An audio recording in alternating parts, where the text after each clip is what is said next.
Kuwait, the fifth wealthiest country in the world, is building one of the most radical and expensive construction projects in the region. Today, we're going to talk about Kuwait's most ambitious project yet, the Silk City. This multi-billion-dollar project is soon rising from Kuwait's northern sandy plains, and this lavish product might just help diversify the Arab state's economy away from its main source of income, oil. The dream project will draw foreign investment and galvanize trade links with countries like Iraq, Iran, and China, or at least that's what the plan seems to be.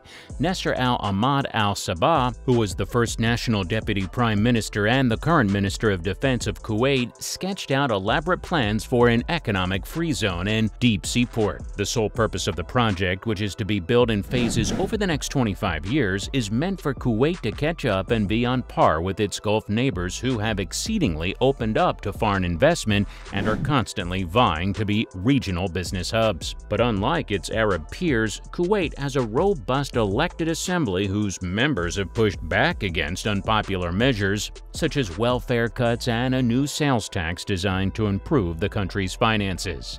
Despite rising tensions and disapproval of the project by several members of the parliament, the Silk City seems to be soaring past all naysayers to become the next big thing Kuwait has to offer. Silk City's proponents say the project is central to diversifying revenue away from oil exports, which currently account for around 90% of state income. With the initiative drawing near, the private sector is expected to see a boom like never before. The project encompasses 5 islands and a northern territory linked to the capital by the $2.3 billion Sheikh Jabir Al Ahmed Causeway that is set to open soon. In addition to a free zone and port, it envisions an airport, an Olympic stadium, a tower taller than Dubai's Burj Khalifa, which, by the way, currently is the world's tallest building. What's more, the project would provide housing for up to 700,000 people. According to Kuwait Vision 2035, the northern region of Kuwait will be developed through the Northern Economic Zone. This zone comprises of the Bubiyan Island, Abdali, Subaya, and other smaller areas in the northern zone. The North Zone also entails developing mutually financial economic ties with Iraq and Iran. When Silk City is completed, nature reserves, businesses, and residential facilities as well as hotels and residential areas will be included in the Free Trade Zone.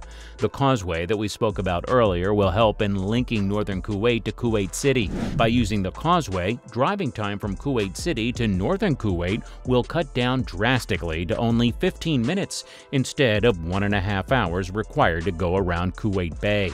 It will also pass through 2 smaller, privately developed islands in the middle of the bay. Kuwaiti government approved a decree in June 2014 establishing an entity that is responsible for developing Silk City and Bubiyan Island. Also, Kuwait and China signed a collaboration agreement for developing Silk City and its economic belt, along with newer designs and plans being drafted. Chinese was included alongside Arabic and English as Kuwait's official economic language. This megacity is projected to create at least 200,000 jobs. The site. The Silk City will be built on a 62,000-acre desert plot across Kuwait Bay from the country's capital. The area will host a port to handle traffic from Iran and Iraq and an expansive network of parks and gardens. The city will be divided into separate districts, business, culture, and leisure areas surrounding a new national park and wildlife reserve, which are going to be unique in design.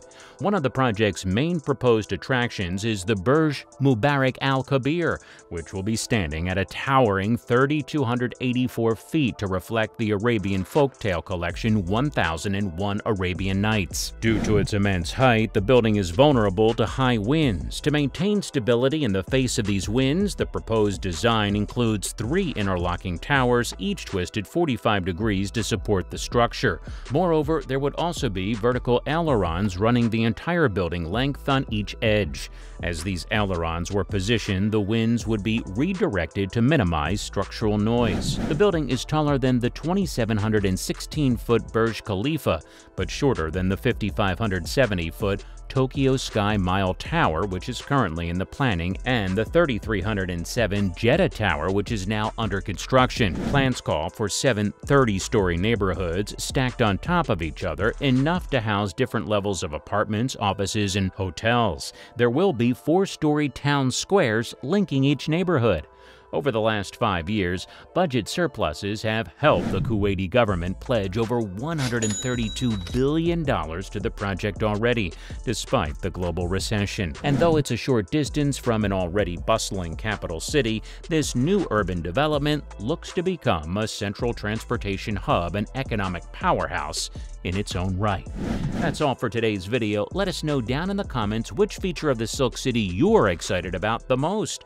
So, do you think Kuwait will give stiff competition to its Gulf peers? Let us know in the comments section below. Oh, and also don't forget to like, share, and subscribe to our channel for more amazing videos. Thanks so much for watching.